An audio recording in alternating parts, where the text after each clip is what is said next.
ಇನ್ನೊಬ್ಬರ ಆಸ್ತಿಯನ್ನು ನುಂಗಬೇಕು ಅನ್ನೋ ದುರ್ಬುದ್ಧಿ ಇರುವವನ ಸಹವಾಸದಲ್ಲಿ ನಾವು ಎಂದೂ ಇರಬಾರ್ದು. ಅಲ್ಲ, ನಾವು ಬೆವರು ಸುರಿಸಿ ಕಷ್ಟಪಟ್ಟಿದ್ದೇ ನಮ್ಮ ಜೊತೆಗೆ ಬರಲ್ಲ ರೀ, ಎಲ್ಲ ಇಲ್ಲೇ ಬಿಟ್ಟು ಹೋಗ್ಬೇಕು.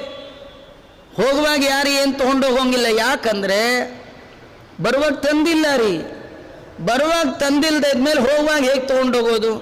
ಬರುವಾಗ ಪುರಾಣ ಕೇಳಕ್ಕೆ ಅಂತ ಬಂದಿದ್ದೀರಿ, ಕೇಳಿದ್ರೇನೋ ಸುಮ್ಮನೆ ಹೋದ್ರೇನೋ ಚೆನ್ನ, ಇಲ್ಲ ನಾ ಕೂತ್ಕೊಳ್ಳೋ ಚೇರ್ ಹಿಡ್ಕೊಂಡು ಹೋದ್ರೆ ದಿನ ಒಂದೊಂದು ಚೇರ್ ಹಿಡ್ಕೊಂಡು ಹೋಗ್ಬಿಟ್ರೆ, ನೀವು ಬರುವಾಗ ತಂದಿದ್ರೆ ಹಿಡ್ಕೊಂಡು ಹೋಗ್ಬೋದು, ಬರುವಾಗ ತಂದಿಲ್ಲ ಹೋಗುವಾಗ ಹಿಡ್ಕೊಂಡು ಹೋಗೋ, ಇಷ್ಟೇ ಕಾಮನ್. ನೀವೇನು ದೊಡ್ಡ ಪುರಾಣ ಬೇಕಿಲ್ಲ.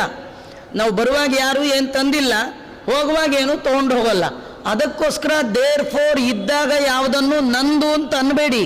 ನಾವು ಯಾವುದನ್ನು ನಮ್ಮದು ಅಂತ ಅಂತೇವೆ ಅದು ನಾವು ಬರಕ್ಕೆ ಮುಂಚೆನೂ ಇದೆ, ನಾವಿದ್ದಾಗಲೂ ಇದೆ, ಹೋದ್ರೂ ಅದಿದೆ.